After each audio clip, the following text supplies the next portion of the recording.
Hey everybody, this is D Hunter, bringing another action figure review. Today, we're going to be looking at the McFarlane DC Multiverse Collective Build, or Build-A-Figure, Joker Batman Robot from the Future's End. Now this is a collect and connect from a Target exclusive wave, and McFarlane tried something different this time. They decided to release one figure about every 2 months. It took you a full 6 months to put this figure together. I can't imagine it's a very good way of doing a Build-A-Figure wave. Typically, you want to buy all 4 of the figures. You want to get your bonus Build-A-Figure for free immediately. Still very pleased to finally have this complete, and the individual figures are fantastic from this wave. We've got Batman, Terry McGinnis from Batman Beyond, then Shriek, then Batwoman from the Batman Beyond comic series, and finally Blight. Now a lot of these look similar to their incarnations from the cartoon, but these are actually from the Batman Beyond comic series. In this video, we're going to take a look at each parts of the Build-A-Figure. We're going to look at the assembly. We're going to check out his accessories, height, and articulation, and then we'll compare him with a bunch of other action figures. Hope you enjoy this video, and let's get started. Alright, now that I got these figures out of the package, here they are with all the Build-A-Figure pieces next to them. Batman comes with the torso and head, Shriek comes with the 2 arms, Batwoman with the 2 legs, and then Blight with the 2 wings. So the first figure in this series is going to be Batman Beyond, Terry McGinnis. In my opinion, this is the less desirable version. This is one that doesn't have the mouth, a little bit less regular looking. Batman came with the torso and head piece of the Batman Joker robot. This is what you'll have so far. The second figure they made was Shriek. He looks exactly the same as his cartoon counterpart. Shriek came with the 2 arms. At this point, your Batman Joker robot will look like this. And the third figure in the line, this is Batwoman. Batwoman came with the 2 legs for the Batman Joker robot. Here's the Batman Joker robot at this point. It's a fully functioning action figure. He's got arms and legs and stamp on his own. He's very tall, very large. And finally, we have Blight. He is the 4th and final figure to finish this Joker robot. Blight is considerably different than he looked in the cartoon. It's the same Blight under there, but he's got this armored, sort of protective suit, protecting his radiation from burning people. And Blight came with the wings, or sort of blades that attach to the back of the Batman Joker robot. Here's this Joker Batman robot with the wings attached. The wingspan is massive. This guy's crazy tall and wide. These wings remind me of the sort of blades that Spider-Man had in Avengers Endgame and Infinity War. Now you can sort of fold this guy's wings down, compress them. It makes them a little bit more manageable.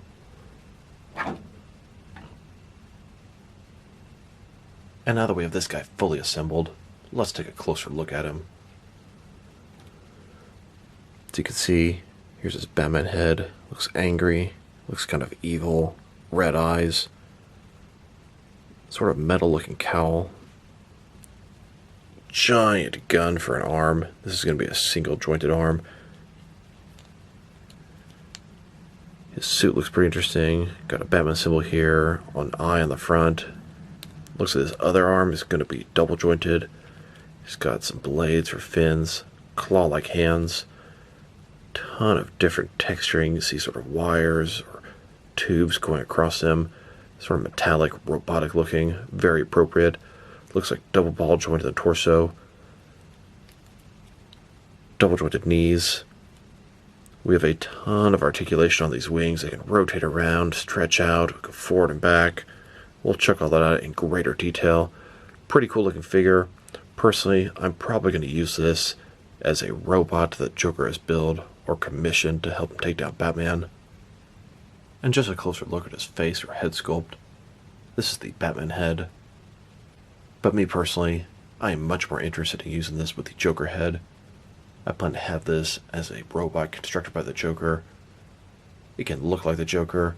It can also double up and pose as Batman, possibly when framing him. It's a pretty nice looking head. It's got that traditional Joker smile and hair. A little bit of robotic pieces going through the hair. and one thing distracting is you have those Batman ears coming from the other side of the head. Now that we've taken a pretty good look at the figure and its assembly, now let's check out his height. From bottom to the top of his head, standing at about 8.25 inches tall, and if you take the top of the bat ears, about 8.75 inches tall. If you go to the top of the wings when they're folded down like this, about 9.5 inches tall. And as far as how tall he is, when the wings are fully extended, about 16 inches tall. Now let's check out his articulation, and I'll start off with the wings. So, extended, like so. We've got one point of articulation here, it's a hinge, and between these fingers there's two different points of articulation on each wing. They can go forward and back, slicing, dicing, folding down. It's hinged again down here. It's hinged and can rotate here, ball joint, forward and back, can rotate around. Now if I want to compress these wings, I'm going to go like this, and then I will also rotate them around, having the blade kind of be at the bottom like so. And I decided to remove the wings to look at the rest of his articulation. They'll just get in the way. Start with his head here. Of course, it can rotate from side to side. It can look up and down about that far. Can tilt his head from one side to the other, give him a good amount of personality. Shoulders go out about 90 degrees. I feel like they can go a little further, but the shoulder pads obstructing that a little bit. Up, down, around, all that good stuff. It's going to be the same on either arm. He does have a bicep cut below that. Butterfly joint between his shoulder and chest area, just increasing the range of motion there. A little bit loose feeling. You can kind of see the gaps if you pull it too far. Single jointed elbow on his gun arm. Double jointed on his other arm. His wrists kind of rotate, and it's going to be hinged as well. He's got a ball joint in his waist, rotate around, forward and back. Another ball joint down below, rotate around, forward and back. Give him a good range of motion in his torso area. Legs, pretty much just a split, not quite, not a ball joint, but a similar type idea. Rotation is very nice on this guy. Legs go forward about that far, back about like that. Double jointed knees go all the way back. And his ankle here has a ball in it, goes forward and back, can rotate, can tilt and rock, and there's toe articulation. Here's Joker presenting Hugo Strange with a duffel bag full of money. He's hiring him to build him a Joker robot. Here's Hugo Strange constructing this Joker Batman robot.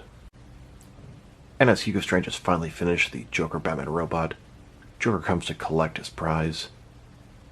When Joker realizes the robot is good to go, he decides to simply kill Hugo Strange and take his money back. Of course, he pulls out a pistol and fires, and a little bang flag comes out. Joker says, "Well, I brought the wrong gun. Guess you live for another day," and starts laughing maniacally. Now let's check him out next to some other action figures, starting off with some other McFarlane DC Multiverse figures. Here's the Joker Batman robot next to the rest of his wave.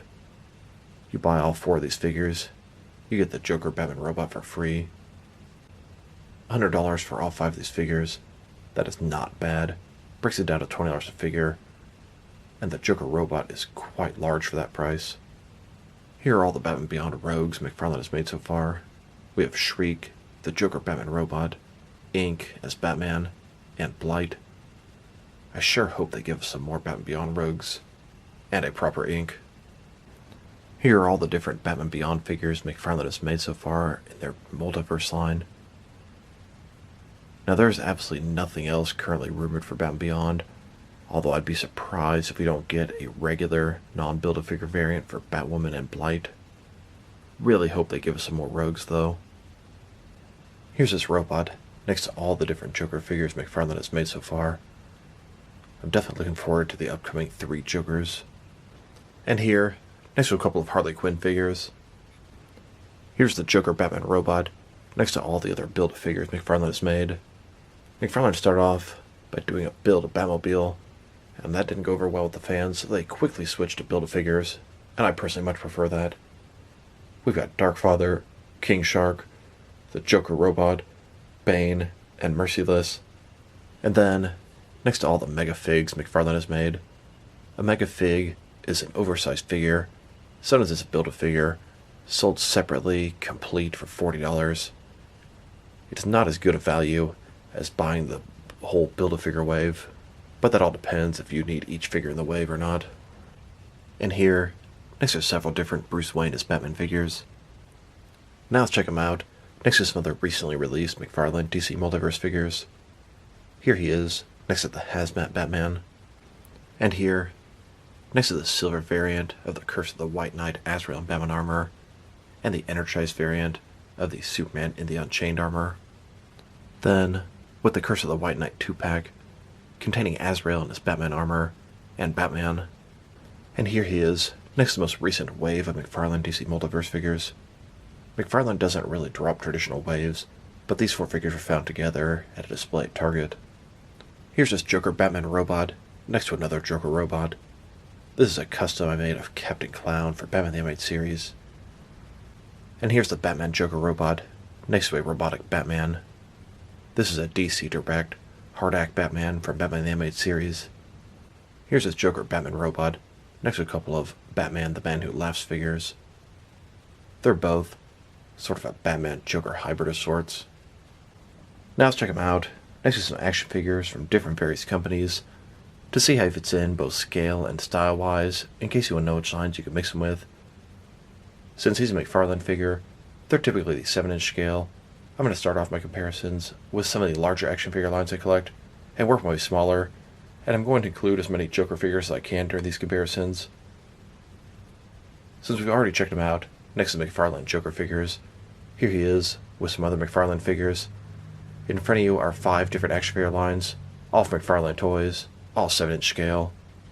Then, next to some more McFarlane toys, these are from different various video game properties. And now, next to some Jakks Pacific wrestling figures. And here he is, next to some DST or Diamond Select toys. Then, next to some DC Direct and DC Collectibles Joker figures. And here, next to some NECA figures. Then, next to some Mattel wrestling figures. And now, next to some Jazzwares AEW wrestling figures. And here he is, next to some Mezco 1/12 collective figures. Then, next to some Mattel DC Universe Classics and Multiverse Joker figures. And here, with some Mafex Joker figures. Then, next to some Hasbro Marvel Legends. And here he is, next to some SH Figure Arts Joker figures. And finally, next to some Jazzwares Fortnite figures.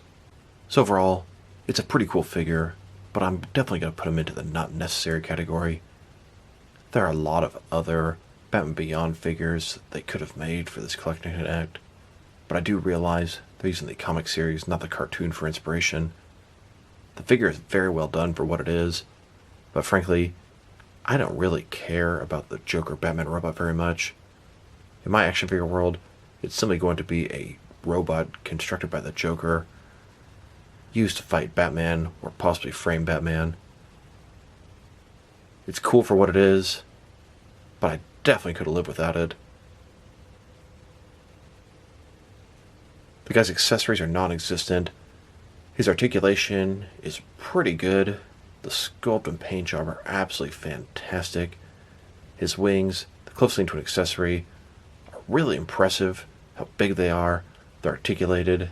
They're definitely going around stabbing a bunch of people.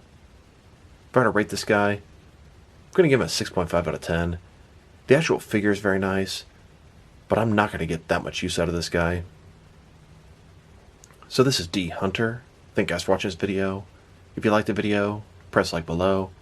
If you have anything to say about the video, add to the comment section. If you want to see additional action figure reviews from me, press subscribe. I do appreciate when you do that. Once again, this is D Hunter. Thank you guys for watching this video, and I will talk to you guys real soon.